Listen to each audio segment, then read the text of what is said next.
گزارے کیسے زندگی، آؤ علماء سے پوچھ لیں، آئے جو مشکل پیش کوئی، آؤ علماء سے پوچھ لیں۔ الحمدللہ رب العالمین والصلاة والسلام علی سید الانبیاء والمرسلین، اما بعد فاعوذ باللہ من الشیطان الرجیم، بسم اللہ الرحمن الرحیم۔ الصلاة والسلام علیک یا رسول اللہ، الصلاة والسلام علیک یا حبیب اللہ، الصلاة والسلام علیک یا نبی اللہ وَعَلَىٰ آلِكَ وَأَصْحَابِكَ يَا نور اللہ۔ فرمان مصطفیٰ صلی اللہ تعالی علیہ وآلہ وسلم ہے، جو کوئی شخص مجھ پر ایک مرتبہ درود پاک پڑھتا ہے، اللہ تعالیٰ اس پر 10 مرتبہ رحمت نازل فرماتا ہے۔ صلو علی الحبیب صلی اللہ تعالی علی محمد صلی اللہ علیہ وآلہ وسلم۔ میٹھے میٹھے اسلام بھائیوں، مدنی چینل کے ناظرین، دارالافتاء اہل سنت سلسلے کے ساتھ ایک مرتبہ پھر حاضر ہیں۔ تو آج انشاءاللہ مفتی صاحب سے یہ پوچھیں گے کہ دہ در دہ کیا ہوتا ہے۔ ہمارے گھروں کے اندر جو ٹنکیاں بنی ہوتی ہیں عموماً چھت کے اوپر یا نیچے، کیا وہ بھی اسی کے اندر آتے ہیں؟ اس سے متعلق حکم بھی بتا دیں گے، دہ در دہ کی یعنی شرعی حیثیت کیا ہے، یعنی اس کو کیوں بیان کیا جاتا ہے اور پھر اس کی مقدار کیا ہے۔ جی حضور، دہ در دہ کے اندر اگر نجاست گر جائے تو اس کا کیا حکم ہے؟ الحمدللہ رب العالمین والصلاة والسلام علی سید الانبیاء والمرسلین۔ دہ در دہ یہ فارسی انداز کا ایک لفظ ہے جو ہمارے اردو زبان میں مستعمل ہے۔ ٹھیک ہے۔ دہ فارسی زبان میں 10 کو کہتے ہیں، اور در یہ لفظ اس کا مطلب ہوتا ہے میں، اندر۔ ٹھیک ہے۔ تو جس طرح ہم انگلش میں کہتے ہیں 10/10، ٹھیک ٹھیک، یا اردو میں بھی بہت سے یوں بول دیں 10/10۔ صحیح۔ تو اسی طریقے سے فارسی کا یہ لفظ ہے دہ در دہ۔ ٹھیک ہے۔ تو اس کا مطلب یہ ہوتا ہے کہ کوئی ایسی جگہ کہ جو اس طرف سے 10 ہاتھ 10 گز، جو شرعی گز یہاں پر مراد ہے، اور یہاں گز شرعی گز یہ جو انگلی کا کنارہ ہے، بیچ کی انگلی عام طور پر اونچی ہوتی ہے، تو اس کنارے سے لے کر کوہنی تک یہ جو پیمائش ہے، یہ 1 ہاتھ 1 ذراع 1 گز شرعی گز کہلاتی ہے۔ تو اگر کوئی جگہ ایسی ہو کہ جس کی چاروں طرف 10 ہاتھ 10 شرعی گز کی مسافت لمبائی اس کی بنتی ہو پیمائش، تو وہ جگہ کہلاتی ہے دہ در دہ۔ ٹھیک ہے۔ تو دہ در دہ اس کو اگر ہم اسکوائر فٹ کے حساب سے دیکھیں تو 10 ہاتھ یہ برابر ہوتے ہیں فٹ کے اعتبار سے 15 فٹ کے برابر۔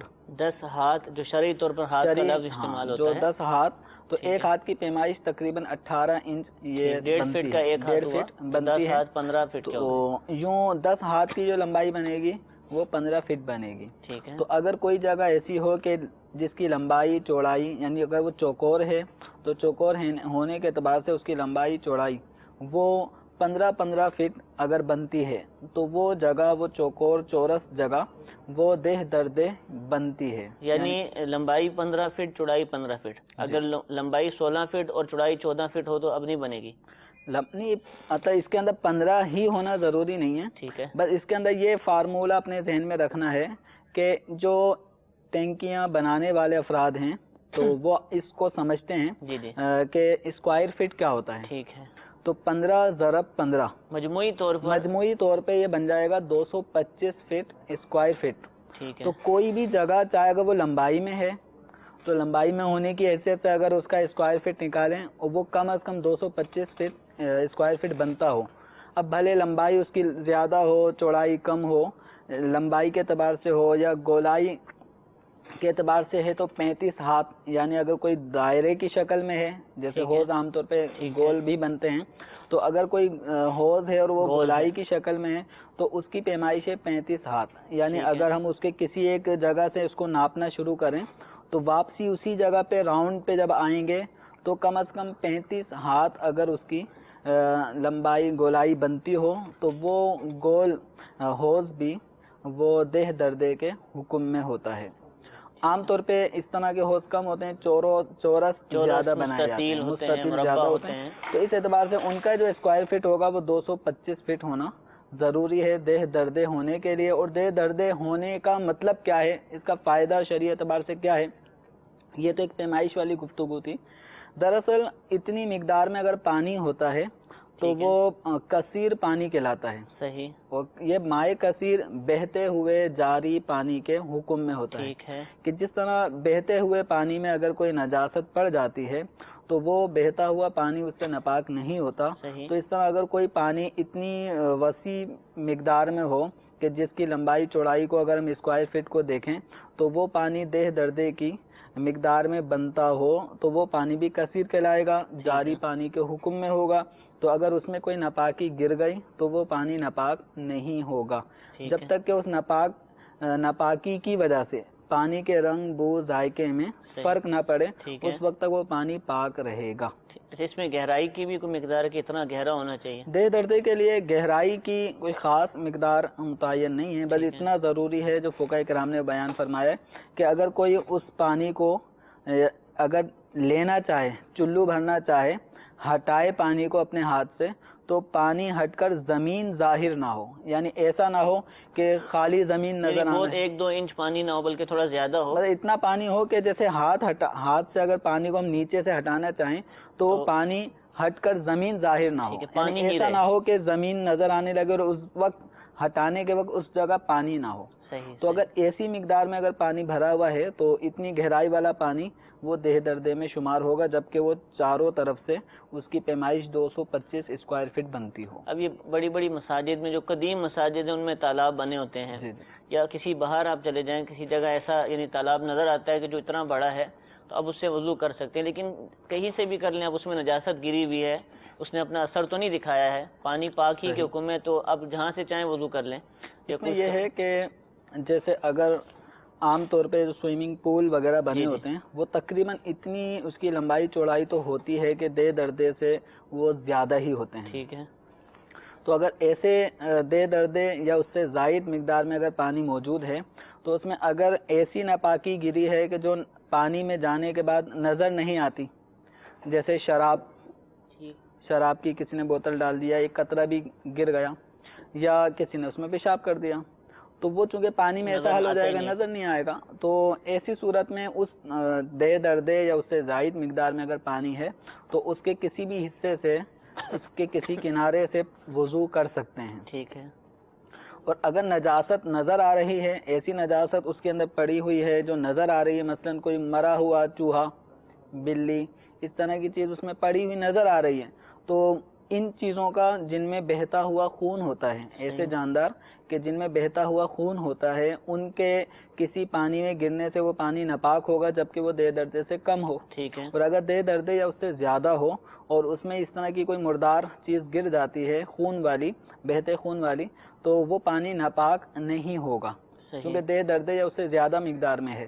البتہ ایسی جگہ سے جس جگہ وہ نجاست نظر آ رہی ہے اس جگہ سے وضو کرنا بہتر نہیں ہے. کسی اور سائڈ سے جہاں وہ نجاست والی چیز نظر نہیں آ رہی یا اس سے تھوڑا دور ہٹ کر وضو کرنا چاہیے.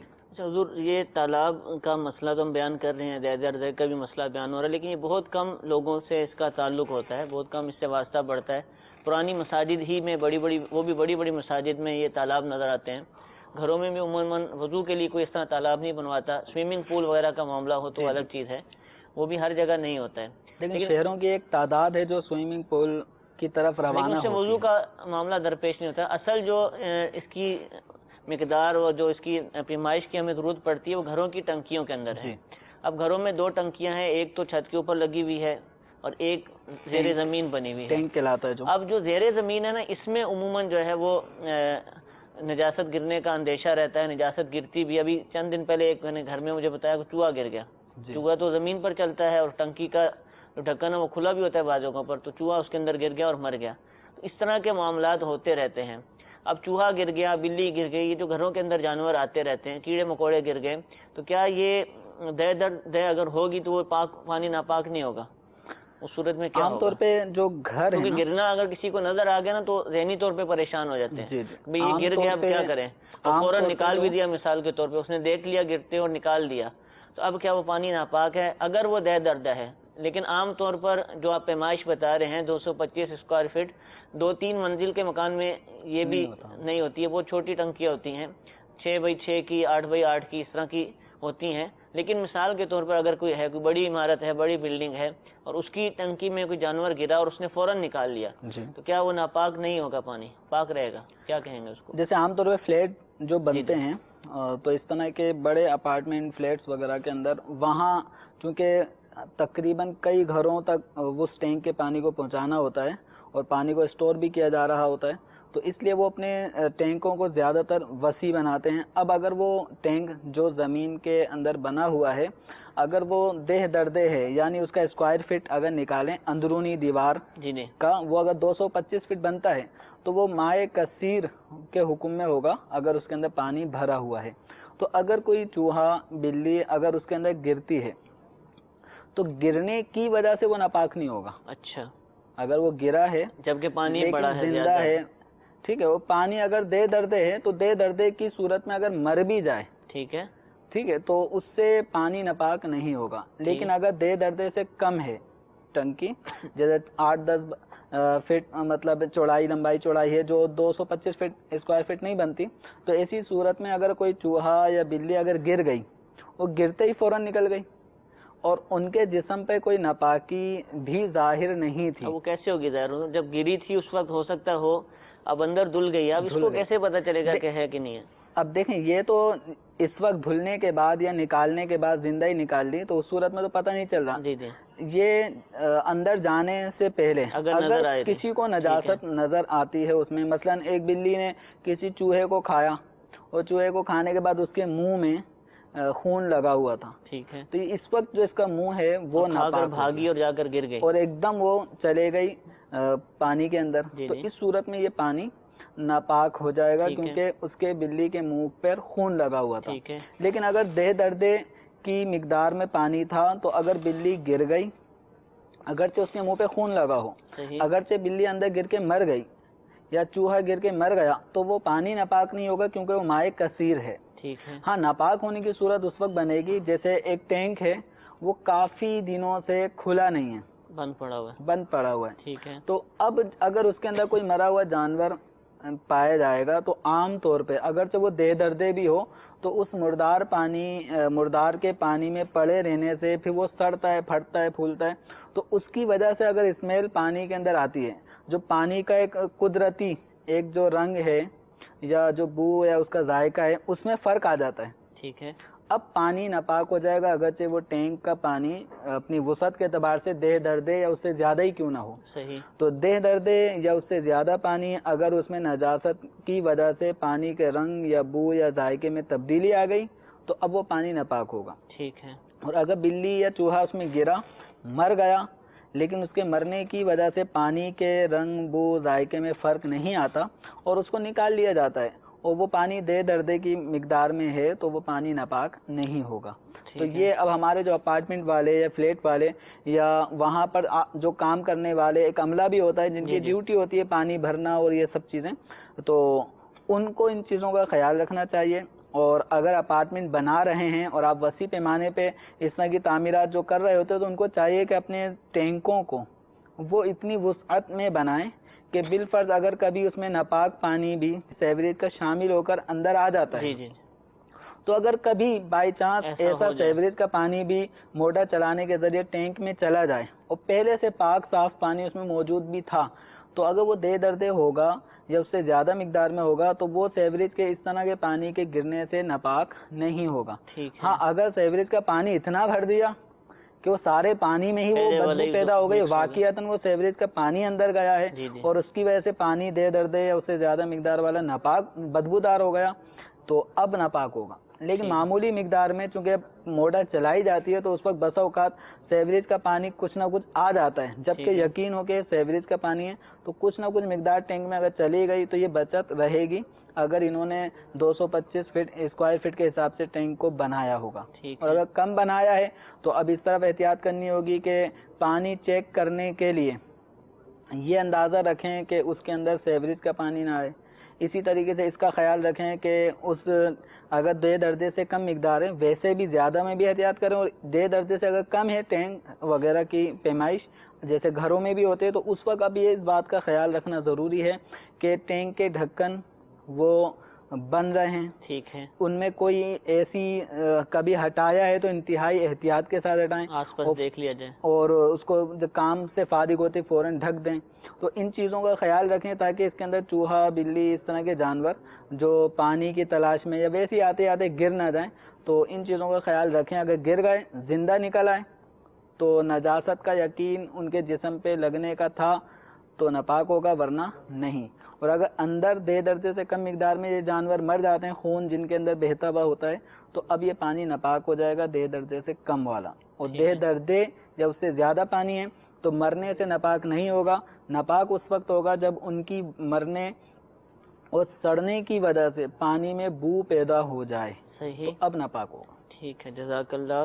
تو کوشش کیجئے کہ اگر آپ نئے گھر کی تعمیر کر رہے ہیں اور پرانا گھر بھی ہے تو کوئی حرج نہیں ہے, پرانے گھر کے ٹینک کو بھی جو ہے وہ بڑا کیا جا سکتا ہے. ایسی مثال ہمارے پاس موجود ہے. میں جانتا ہوں کہ ایسی شخصیت ہیں کہ انہوں نے اپنے گھر کے ٹینک کو بڑا کیا. پہلے وہ چھوٹا سا, حالانکہ 2 منزل کا مکان ہے, بہت بڑا نہیں ہے, لیکن اس کو بڑا کیا. تو یہ ساری چیزیں احتیاط, خوف خدا پر مبنی ہیں, اور طہارت کے مسائل چونکہ درپیش ہیں, ہر مسلمان ان سے مبتلا ہوتا ہے, تو ان چیزوں کی احتیاط کرنا انتہائی ضروری ہے. اور دہ درد ہے, اب جب آپ ٹینک بنانے جائیں گے, بعض دفعہ زمین جو ہے وہ ٹیڑھی میڑھی ہوتی ہے, آپ کے پاس بالکل سیدھی جگہ نہیں ہوتی ہے کہ آپ بالکل مستطیل یا مربع ٹینک بنا سکیں. گھر کا نقشہ یا زمین کا نقشہ ایسا ہوتا ہے کہ اس میں آپ کو ترچھا ورچا کرنا پڑتا ہے.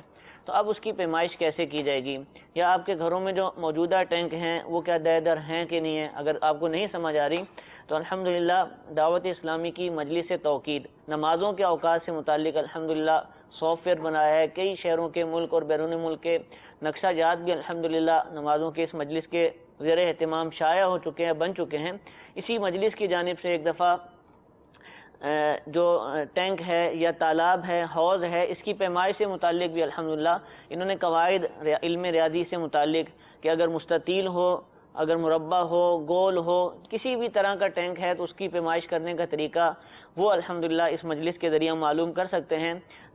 prayer@dawatislami.net prayer@dawatislami.net اس مجلس کا جو ہے وہ میل آئی ڈی ہے. آپ اپنے گھر کی پیمائش ان کو بھیجیے, ان سے رابطہ رکھیے اس میل ایڈریس کے ذریعے. فون پر اگر یہ اپنا فون نمبر دیتے ہیں تو اس پر رابطہ کر کے آپ ٹینک کے حوالے سے معلومات کر سکتے ہیں, اس کا طریقہ کار جان سکتے ہیں, کس طریقے سے بنانا ہے, اس کے حوالے سے بھی معلومات ہو سکتی ہیں. اور دارالافتاء اہل سنت سے بھی آپ اس حوالے سے رابطہ فرما سکتے ہیں. کچھ کالز ہمارے پاس موجود ہیں, ان کو شامل سلسلہ کرتے ہیں. جی کال سنائیے. میں عبد الماجد بات کر رہا ہوں کورنگی سے. سوال یہ کرنا ہے کہ آج کل جو 10 سے کم کسی کا ٹینک بنا ہوا ہے اور اس میں لائن میں اگر گندا پانی آ جاتا ہے تو موٹر تو ہم بند کر دیتے ہیں, اس کے باوجود بھی اگر وہ گندا پانی ٹینک میں چلا گیا ہے جس میں سے بدبو بھی آ رہی تھی اور وہ کالا پانی بھی تھا, تو وہ پانی قلیل مقدار میں گیا ہے, کیا اس کی جانے سے ٹینک پاک رہے گا یا ناپاک ہوگا؟ جی انشاءاللہ عرض کرتے ہیں. ایک اور کال سنائیے. محمد ایوب اتاری ہند کے شہر لادنو سے عرض کر رہا ہوں. مفتی صاحب کی بارگاہ میں عرض ہے کہ جیسے غسل کرنے کے لیے ایک بالٹی بھری پانی کی ہم نے, اور اس میں آ کے کوئی بکری کا بچہ تھوڑا سا پی لے اس میں سے آ کے پانی, یا کوئی بڑی بکری نے جیسے پانی اس میں سے تھوڑا بہت پی لیا تو اس نے منہ اس میں اندر ڈال دیا, تو اب ایسی صورت میں وہ پانی جیسے مستعمل ہو گیا یا اس سے غسل ہوگا یا نہیں ہوگا, اور اگر مستعمل ہو گیا تو اس کو پھر کیسے استعمال کے لائق بنائیں گے؟ جی انشاءاللہ عرض کرتے ہیں. ایک اور کال سنائیے. محمد عمران اتاری مفتی صاحب کی بارگاہ میں میرا سوال ہے کہ گھر میں اگر 4 فٹ کی ٹنکی ہے جو نیچے رکھی ہوئی ہے اور اس میں سے اسلامی بہنیں گھر کی پانی استعمال کرتی ہیں, ہاتھ بھی ان کا ڈوب جاتا ہے, کیا اس پانی سے وضو غسل کیا جا سکتا ہے؟ جی انشاءاللہ ضرورت کریں گے. حضور جب سوالات میں کر رہا تھا تو اس میں ایک دل میں خیال آ رہا تھا، کئی لوگ سوچ رہے ہوں گے کہ کہاں یہ درپیش ہوتا ہوگا. اب یہ کالز آئی ہیں تو پتہ چلا کہ یہ سارے مسئلے بلکہ اس سے بڑھ کر لوگوں کو درپیش ہے. دنیا بہت بڑی ہے، ہر طرح کا ماحول ہے، ہر طرح کے لوگ ہیں.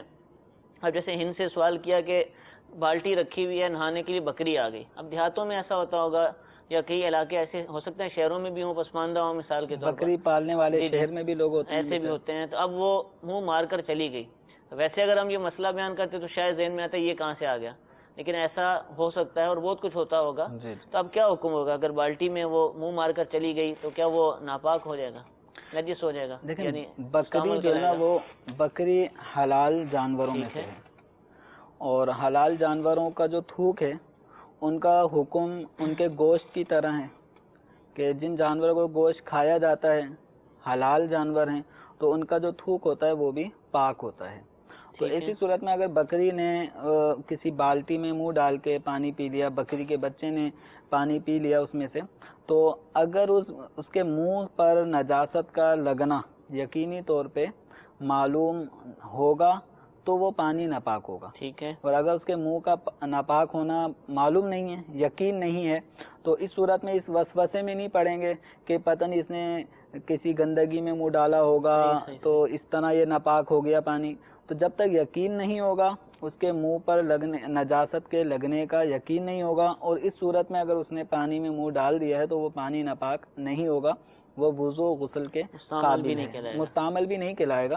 مستعمل اس وقت ہوتا ہے کہ جب کوئی عاقل بالغ مکلف شخص مرد ہو یا عورت وہ اگر بغیر دھلا ہاتھ دہ دردے سے کم پانی میں ڈالے گا تو وہ پانی مستعمل ہوگا. اچھا، مثال کے طور پہ اب گھر کا پانی چیک کرنا ہے، ٹنکی میں لاٹھی ڈنڈا وغیرہ ڈبویا نکالا تو وہ پانی مستعمل نہیں ہوگا. اگر وہ ڈنڈی جیسے یہ قلم ہے تو اگر یہ قلم کے ذریعے سے میں قلم پانی میں ڈالتا ہوں یا کوئی لکڑی چھڑی وہ اگر پانی میں ڈالتا ہوں اور وہ میرے ہاتھ میں ہے اور وہ چھڑی ہی پانی میں جا رہی ہے دے درجے سے کم اور وہ پاک بھی ہے تو پانی میں کوئی اثر نہیں پڑے گا. ہاں اگر بغیر دھلا ہاتھ پانی میں چلا گیا، جیسے عام طور پہ لوگ سردیوں میں گرم پانی بالٹیوں میں ڈالتے ہیں، اس کے بعد نل کھول دیتے ہیں، کہ ٹھنڈا گرم مکس ہو جاتا ہے، اب وہ پانی چیک کرنے کے لیے ہاتھ ڈالتے ہیں. اگر ان کا یہ ہاتھ پہلے سے دھلا ہوا تھا ٹھیک ہے اور اب اگر انہوں نے ڈال دیا ہے اور اس دوران وضو وغیرہ توڑنے والی چیزیں بھی نہیں پائی گئی، ہاتھ دھویا اور وضو توڑنے والی کوئی چیز بھی نہیں پائی گئی، اب اگر یہ پانی چیک کرتے ہیں تو یہ پانی مستعمل نہیں ہوگا. اور اگر ہاتھ دھلا ہوا نہیں تھا، اب پانی چیک کرنے کے لیے ہاتھ ڈالا ہے تو پانی مستعمل ہو جائے گا. اور مستعمل پانی پاک ہوتا ہے. اچھا، پاک ہوتا ہے، ناپاک نہیں ہوتا. بس مستعمل پانی کا حکم یہ ہے کہ یہ وضو اور غسل کے اعتبار سے کفایت نہیں کرتا. فرض غسل جو اتارنا فرض غسل ہے اگر کوئی نہاتا ہے وہ نہانے میں کوئی مذائقہ نہیں. ٹھیک ہے.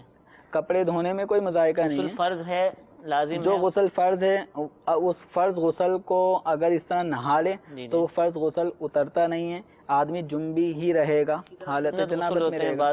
عیدین کے لیے، جمعے کے لیے، تو کیا وہ بھی سنت ادا نہیں ہوگی؟ سنت ادا نہیں ہوگی. اسی طرح جو وضو ہے تو وہ وضو بھی نہیں کر سکتا. ٹھیک ہے. کیونکہ یہ وضو اور غسل کے لائق نہیں رہتا. لیکن اس سے جو ظاہری نجاستیں ہوتی ہیں کپڑوں کی، جسم کی، وہ دور کی جا سکتی ہیں. ایسے پانی کو مستعمل پانی کا پینا مکروہ ہے. مکروہ ہے.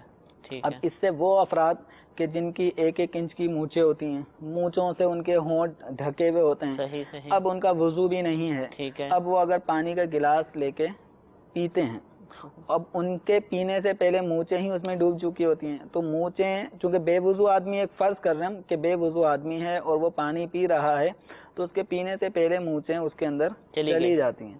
تو مونچھوں کے جانے کی بنا پر وہ پانی ہو جائے گا مستعمل. اب اس گلاس کے پانی کو پینا مکروہ ہے، مکروہ تنزیہی ہے. اگر پی لیا تو کوئی گناہ نہیں ہے، لیکن کراہت ناپسندیدہ ہے. سننے میں ہمارے ہو رہی ہے وہ افراد بھی کہ جن کی بڑی بڑی مونچھیں ہیں ان کو چاہیے کہ اول تو اتنی بڑی مونچھیں نہ رکھیں. ٹھیک ہے. کہ ایک تو دیکھنے میں وہ منظر بھی اچھا نہیں لگتا، اور جو نیک اچھے سادے لوگ ہوتے ہیں تو بڑی مونچھیں وہ نہیں رکھتے، اور اگر کسی کی بڑی بڑی مونچھیں ہوتی ہیں تو ان کے بارے میں اچھے گمان بھی نہیں رکھے جاتے. ایک بدمعاشی والا ایک انداز ہوتا ہے، ہر ایک کے بارے میں نہیں، لیکن اکثریت اسی طرح کا انداز ہوتا ہے. تو اس لیے بڑی مونچھیں رکھنے سے بالخصوص جب وہ مونچھیں ہونٹوں سے نیچے آنے لگ جائیں تو ان کو کتروا دینا چاہیے ٹھیک ہے، تاکہ پانی مستعمل نہ ہو اور آپ مستعمل پانی بے وضو ہونے کی صورت میں مستعمل نہ ہو اور وہ پانی آپ نہ پئیں. اچھا ضمناً پوچھ رہا ہوں، ضرور مونچھوں کا سوال ہی پوچھ لیتے ہیں کہ مونچھیں پست کرنی ہے، بڑی نہیں ہونی چاہیے، مراد کیا؟ یعنی وہ سائڈوں سے لمبی ہیں بڑی پتلی پتلی، تو کیا یہ بڑی مونچھیں کہلائیں گی یا جو ہونٹوں سے نیچے آ رہی ہیں یہ بڑی مونچھیں کہلائیں گی؟ بڑی پست کرنے مونچھوں سے کیا مراد ہے؟ مراد یہ ہے کہ مونچھوں کے جو بال ہیں جی جی، وہ لمبائی میں اتنے زیادہ ہو گئے کہ وہ ہونٹوں سے نیچے آ رہے ہیں، نیچے آنے کے اعتبار سے تو بڑی، یہ اس اعتبار سے بڑی اگر مونچھیں. یوں بڑی ہیں، سائڈوں سے بڑی ہو گئی ہیں، لمبی کر دی ہیں تو وہ ہونٹوں سے نیچے نہ آئیں. ویسے مونچھوں میں جو سائز ہے وہ یہ ہے کہ جس طرح بھووں کے بال ہوتے ہیں، ٹھیک ہے، تو جس طرح بھووں کے بالوں کی ایک مقدار ہوتی ہے، جی جی، تو اس طرح زیادہ سے زیادہ اتنے بڑے ہونے چاہیے، اس سے زیادہ بڑے نہ ہوں. مونچھیں ہوں یعنی پست ہونی کرنے چاہیے. بالکل صاف نہیں، بالکل صاف. بلیڈ لگوانا اس میں بھی اختلاف ہے ٹھیک کہ ہے، اس طرح مونچھوں پہ کرنا کیا حکم رکھتا ہے. جی تو جی، اس میں اختلاف ہے کہ آیا سنت ہے یا ٹھیک ہے، سنت نہیں ہے. صحیح، تو یہ ایک مختلف ہی مسئلہ ہے، لیکن اتنا ہے کہ مونچھیں اگر رکھی ہیں تو اتنی زیادہ بڑی نہ ہو کہ وہ ہونٹوں میں آ رہی ہوں، کھانے پینے میں اس کی وجہ سے پریشانی ہوتی ہو. ٹھیک. اچھا اب ان کا سوال یہ تھا کہ اب وہ مستعمل ہو گیا، بکری کا تو آپ نے بتا دیا کہ کب ہوتا ہے کب نہیں، اگر ہو گیا وہ مستعمل، ناپاک کی بات نہیں، مستعمل، تو اب وہ غیر مستعمل ہو سکتا ہے یا رہ گیا؟ مستعمل پانی اگر جیسے ہم نے ایک مثال فرض کی کہ سردیوں میں گرم پانی جی جی، چیک کرنے کے لیے کہ پانی اب نہانے کے قابل ہو گیا، ٹھنڈا ملایا تھا، تو چیک کرنے کے لیے بغیر دھلا ہاتھ ڈال دیا تو وہ بالٹی کا پانی مستعمل ہو گیا. اب اس کو دوبارہ قابل استعمال بنانے کے لیے یہ نل کھول دیں، ٹھیک ہے، اور جب پانی ایک طرف سے آ رہا ہو اور دوسری طرف سے بہنا شروع ہو جائے گا صحیح. تو یہ پانی دوبارہ قابل استعمال بن جائے گا. تو یہ اسراف نہیں کہلائے گا، نہیں، پانی ضائع کر؟ یہ اسراف نہیں ہے. یہ تو اب اس وقت تو یہ پانی وضو اور غسل کے قابل نہیں تھا جب مستعمل تھا، ٹھیک تو ہے، اس کو قابل استعمال بنانے کے لیے جو ہم نے نل کھولا، پانی کچھ دیر بہنے لگا، تو یہ ہمارا عمل یہ مفید ہے. یہ پانی ضائع کرنا نہیں کھلا رہے. جو اس وقت بالٹی کا پانی جو اندر بھرا ہوا ہے اس کو قابل استعمال بنانے کی صورت ہے، ورنہ تو وہ استعمال کے قابل نہیں ہے وضو اور غسل کے لیے، تو اس کو اسراف نہیں کہیں گے. ٹھیک ہے، ٹھیک ہے، جزاک اللہ. عبد الماجد بھائی نے ہم سے سوال پوچھا تھا کہ گھروں میں جو عموماً ٹینک ہیں وہ 10,000 سے کم ہے، 225 اسکوائر فٹ سے کم ہے. اب موٹر چلائی اور گٹر کا پانی آ گیا، پتہ بھی چل گیا، لیکن فوراً بند کر دی، تو یہ پوچھ رہے ہیں کہ کیا حکم ہوگا؟ اب اگر واقعتاً وہ سیوریج کا ناپاک پانی ہی موٹر میں آیا اور موٹر کے ذریعے ٹینک میں چلا گیا، جی جی، جیسے ہی اندر گیا مہک سے پتہ چل گیا کہ سیوریج کا پانی ہو، یقین بھی ہے کہ یہ وہی ناپاک پانی ہے، تو دے دردے سے کم پانی ناپاک ہو جائے گا، وہ ٹینک کا پانی ناپاک ہو گیا. ٹھیک ہے. اب اس کو دوبارہ سے کس طرح پاک کریں گے؟ تو اب اس کا طریقہ یہی ہے کہ اگر اس موٹر کو تو جو ناپاک پانی تھا بند کر دیا انہوں نے، جب پاک پانی آئے تو پاک پانی آنے کی صورت میں اس ٹینک کو بھرتے رہیں یہاں تک کہ وہ بھرنے کے بعد اوپر جو اس کا ڈھکن ہوتا ہے اس کور سے ڈھکن سے وہ بہنا شروع ہو جائے، اوپر فرش پہ بہنا شروع ہو جائے. تو اب وہ بہتا ہوا پانی بن گیا. بہتا ہوا پانی بننے کی صورت میں اب وہ ٹینک پاک ہو جائے گا. ٹھیک ہے، جزاک اللہ. عمران بھائی نے سوال پوچھا کہ گھروں میں عموماً بعض جگہوں پر ایسا بھی ہوتا ہے اور دیکھنے میں آتا ہے کہ چھوٹی چھوٹی ٹنکیاں ہوتی ہیں، 4 فٹ کی، 5 فٹ کی پلاسٹک کی ٹنکیاں ہوتی ہیں، گھر کے اندر ہی رکھی ہوتی ہیں، اور اسلامی بہنیں اس میں سے پانی استعمال کرنے کے لیے نکالتی ہیں، ان کے ہاتھ بھی جاتے ہیں، سب کچھ ہوتا ہے، انگلی لگ جاتی ہے جیسے ہینڈل پکڑا ہوا. تو اب یہ اس پانی کا کیا حکم ہے؟ کھانے پینے کے لیے عموماً چلے مثال کے طور پر، یا وضو ہی کرنا ہے تو؟ دیکھیں وضو بس اوقات جس طرح کی ٹنکیاں وہ وضو وغیرہ کے استعمال کے لیے بھی ہوتی ہیں، ہاتھ منہ دھونے کے لیے بھی رکھی ہوتی ہیں. تو اب اگر ایسی ٹنکی جس میں کسی اسلامی بہن کا ہاتھ جو بے وضو حالت میں بغیر دھلا تھا، یا غسل فرض ہونے کی صورت میں اسلامی بھائی بہن کوئی بھی ہو جس پہ غسل فرض ہو یا جس کا وضو نہ ہو، اور اس کا بغیر دھلا ہاتھ اگر دے دردے سے کم مقدار پانی میں چلا جاتا ہے تو وہ پانی مستعمل ہو جاتا ہے. تو اگر اسلامی بہن نے یوں پانی نکال رہی ہیں، ڈال رہی ہیں، نکال رہی ہیں، ڈال رہی ہیں، اور اب ان کا پانی میں ہاتھ پڑ جاتا ہے دے دردے سے کم، تو اگر ہاتھ پہلے سے دھل چکا تھا، اگر وہ دھلا ہوا ہاتھ تھا اور دھلا ہوا ہاتھ کی انگلیاں ٹچ ہو گئیں تو پانی مستعمل نہیں ہوگا. اور اگر وہ ہاتھ نہیں دھلا ہوا تھا، بے وضو حالت تھی، تو اب اس میں انگلی ٹچ ہونے سے پانی مستعمل ہو جائے گا. ٹھیک ہے، جزاک اللہ. چھوٹے بچے جو ہے نا وہ نہیں باز آتے، بھاگتے ہیں، پانی کی طرف دیکھتے ہیں، وہ جا کر ہاتھ مار دے، چھوٹا بچہ 2 سال کا، 3 سال کا، 1.5 سال کا، اب پانی کیا مستعمل ہو جائے گا؟ نابالغ بچہ اگر پانی میں بالٹی کے پانی میں ہاتھ ڈال دیتا جیسے ہے. جگ ہے پانی پینے، آپ نے فرمایا نا مستعمل کا پینا مکروہ ہے. اب جگ پانی کا رکھا ہوا ہے دسترخوان پر، بچے نے ہاتھ ڈال دیا، چھوٹے بچے نے، تو کیا اس کریں گے؟ صورت میں وہ پانی مستعمل تو نہیں ہوگا. اچھا مستعمل نہیں ہے. اب دو صورتیں، یا تو وہ پاک ہوگا یا ناپاک. ٹھیک ہے. مستعمل نہیں نہیں ہوگا، دو صورتیں، پاک ہوگا یا ناپاک. تو اگر بچے کے ہاتھ پہ واقعتاً حقیقتاً نجاست کا لگنا معلوم ہے، یقین ہے کہ اس کے ہاتھ ناپاک ہو گئے تھے، جیسے بس اوقات بچے گندگی کرنے کے بعد، نجاست خارج ہونے کے بعد وہ ہاتھ بھی سن لیتے ہیں، تو اس طرح کا ہاتھ بچے کا اگر پانی میں پڑ گیا، وہ یہ پتہ ہے کہ ہاتھ ناپاک تھا، تو ناپاک ہو جائے گا، پانی ناپاک ہو جائے گا. اور اگر بچے کے ہاتھ پہ نجاست کا لگنا یقینی طور پہ معلوم نہیں تھا، تو اب اس وسوسے میں پڑنے کی ضرورت نہیں ہے کہ اس کا ہاتھ ناپاک ہوگا، کیونکہ عام طور پہ بچوں کی روٹین والدین کی طرف سے ہوتی، بالخصوص والدہ کی، کہ وہ بچوں کے ہاتھ منہ دھلاتی رہتی ہیں. تو کبھی نجاست لگی ہوگی تو دھل گیا ہوگا. تو اس طرح عام طور پہ بچوں کے ہاتھ دھلتے بھی رہتے ہیں، ناپاک بھی ہوتے رہتے ہیں. جس وقت پانی میں ہاتھ پڑا ہے اس وقت کی کرنٹ پوزیشن دیکھنی ہوگی، کیا اس کے ہاتھ پہ نجاست کا لگنا یقینی طور پہ معلوم تھا تو ناپاک ہو جائے گا، ورنہ نہیں ہوگا، اس کو استعمال میں لا سکتے ہیں. نہیں تو نجاست کیا، جیسے ہاتھ گندے ہوتے ہیں، بچہ کھیلتا ہے، کرولنگ کرتا ہے، چھوٹا بچہ بعض دفعہ گر جاتا ہے، فرش پر ہاتھ لگتا ہے، کبھی جوتے پر ہاتھ لگ جاتا ہے، کبھی اس کے کھلونے جو گندے ہو چکے ہوتے ہیں اس کو ہاتھ لگ جاتا ہے، کبھی کہاں ہاتھ لگ جاتا ہے.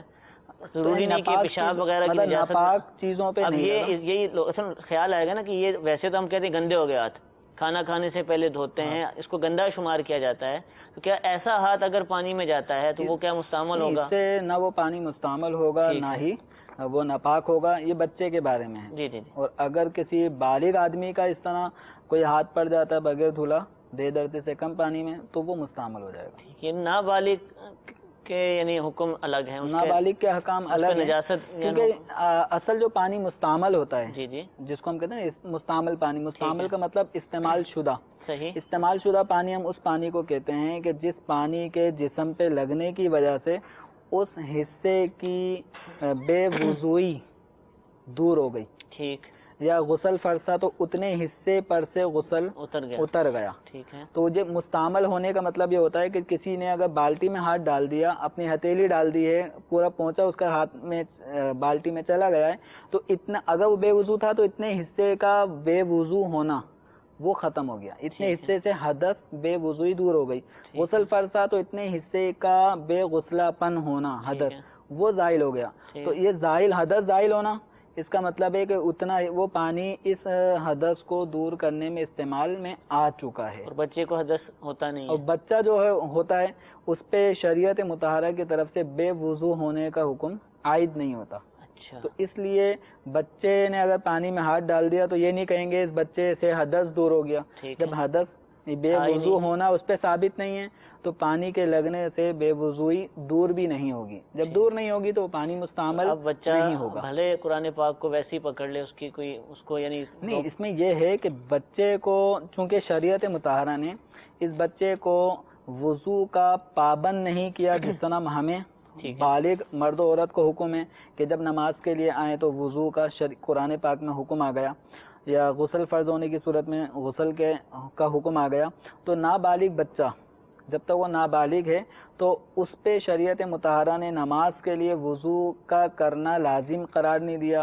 قرآن پاک اگر وہ چھو رہا ہے تو وضو کا کرنا لازم قرار نہیں دیا. لیکن جب بچے کو ہم نماز کی ترکیب عادت ڈلوائیں گے، تنبیہ کریں گے، تو اب بچے کو وضو بھی سکھائیں گے. ٹھیک ہے. بچہ قرآن پاک پڑھنا جاتا ہے، سپارہ پڑھنے جاتا ہے، تو اس بچے کو وضو کا طریقہ سکھائیں گے کہ اس کو یہ سکھانا ہے کہ قرآن پاک بغیر وضو کے نہیں چھونا چاہیے.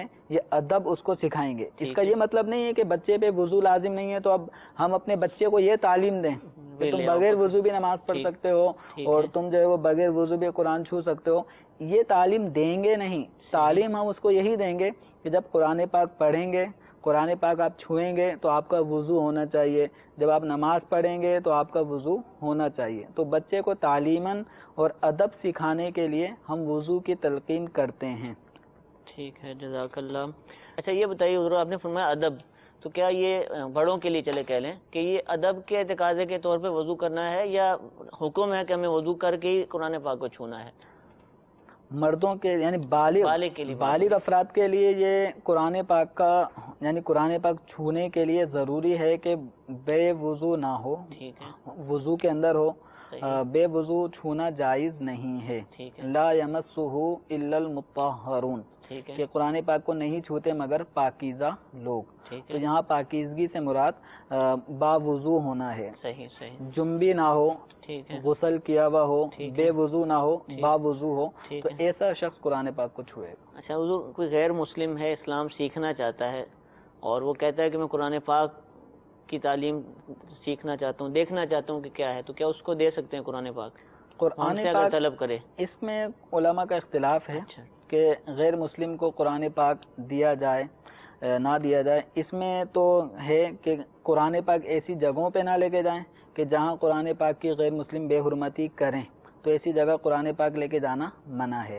البتہ اگر کوئی قبول اسلام کا ارادہ رکھتا ہے اور لیکن وہ کہتا ہے میں پڑھوں گا، دیکھوں گا، مجھے سمجھ میں آئے گا اسلام تو پھر میں اسلام قبول کروں گا، تو ایسے شخص کو قرآن پاک دینے کے لیے اس کو کہا جائے گا کہ پہلے وہ غسل جس طرح غسل کرے، وضو نہیں ہے تو وضو کرے. اب اس کو قرآن پاک چھونے کی گنجائش نکل سکتی ہے، لیکن اس میں بھی ایسا کہ لگے کہ وہ قرآن پاک لے تو جائے گا، وہاں پھر بے حرمتی کرے گا، تو پھر ایسے کو نہ دیں. جس کے بارے میں ظن غالب ہو کہ یہ قرآن پاک اس لیے لے کے جا رہا ہے کہ واقعتاً اس کے دل میں اسلام کی ایک محبت اور اسلام کی روشنی آتی جا رہی ہے اور کفر کا اندھیرا ختم ہوتا جا رہا ہے اور یہ اسلام قبول کر لے گا، تو ایسے شخص کو قرآن پاک دینے کی گنجائش ہے. لیکن اس کو بھی یہ کہا جائے گا کہ بے وضو نہ چھوئے. غسل اگر فرض ہے تو وہ غسل کر لے، پھر قرآن ترجمہ دے دیا جائے اس کو، ترجمہ وغیرہ. ترجمے کا بھی وہی حکم ہے جو قرآن پاک کا ہے. تو جس طرح بے وضو شخص مسلمان قرآن پاک کو نہیں چھو سکتا، ایسے قرآن پاک کے ترجمہ چاہے وہ کسی بھی زبان میں ہو اس کو بھی بلا وضو نہیں چھو سکتا. لیکن حضور مسلمان ہو یا کوئی بھی ہو، کیا وہ صرف ترجمے سے تعلیمات قرآن پاک کی حاصل کر سکے گا اس دور کے اندر، یا ساتھ کچھ اور بھی لوازمات ہیں؟ صرف ترجمہ کفایت بعض اوقات تو کر لے گا، بعض واضح مضامین ہیں جس کی تلاش ہے تو وہاں وہ ترجمہ بھی کفایت کرے گا. لیکن ہر جگہ ایسا نہیں ہے کہ انسان ترجمے سے ہی ساری چیزیں سیکھ لے. اگر قرآن پاک کا فقط ترجمہ ہی یعنی قرآن پاک کیا فرما رہا ہے اس کا صرف متن کا ترجمہ ہی کافی ہوتا تو احادیث نبویہ صلی اللہ تعالی علیہ وآلہ وسلم کیوں بیان کی جاتی ہے؟ وَيُعَلِّمُهُمُ الْكِتَابَ وَالْحِکْمَةَ. تو نبی کریم صلی اللہ تعالی علیہ وسلم قرآن سکھاتے ہیں. قرآن پاک اگر حضور صلی اللہ تعالی علیہ وآلہ وسلم کے سکھائے بغیر ہی سب کو سمجھ میں آ جاتا تو بہت سارے مسائل مطلب ایسے ہیں قرآن پاک میں کہ جس میں تشریح طلب ہیں. ٹھیک ہے. اور وہ تشریح نبی کریم صلی اللہ تعالی علیہ وآلہ وسلم کے عمل سے، آپ کے قول سے وہ ظاہر ہوئی ہے. جیسے اقیم الصلاۃ، نماز قائم کرو. اب اس کی وضاحت نماز کیا ہے؟ حدیثوں سے کی گئی. یہ نماز نبی کریم صلی اللہ تعالی علیہ وسلم نے بیان فرمائی ہے، اور مفسرین نے اس کو تفسیر کے طور پر مفسرین نے پھر احادیث کی روشنی میں قرآن پاک کے ان آیات کے مضامین تفسیر کی صورت میں بیان فرمائے. تو محض ترجمہ پڑھ لینے سے قرآن پاک پورا سمجھ میں آ جائے یہ ضروری نہیں ہے. اس کے لیے علماء سے رابطہ ضروری ہے. الحمدللہ صراط الجنان کے نام سے دعوت اسلامی کے مکتبے سے الحمدللہ بہت ہی پیاری تفسیر شائع ہوتی ہے. نور العرفان، خزائن العرفان تفاسیر موجود ہیں اردو زبان کے اندر، اگر سیکھنا چاہیں تو ان کو حاصل کیجئے. اللہ تعالیٰ ہم سب کو عمل کرنے کی توفیق عطا فرمائے. ہمارے سلسلے کا وقت ختم ہوا. اللہ تعالیٰ ہم سب کو علم دین حاصل کرنے، اس پر عمل کرنے کی توفیق عطا فرمائے. آمین بجاہ النبی الامین. صلو علی الحبیب صلی اللہ تعالی علی محمد صلی اللہ علیہ وسلم. گزارے کیسے زندگی، آؤ علماء سے پوچھ لیں. آئے جو مشکل پیش کوئی، آؤ علماء سے پوچھ لیں.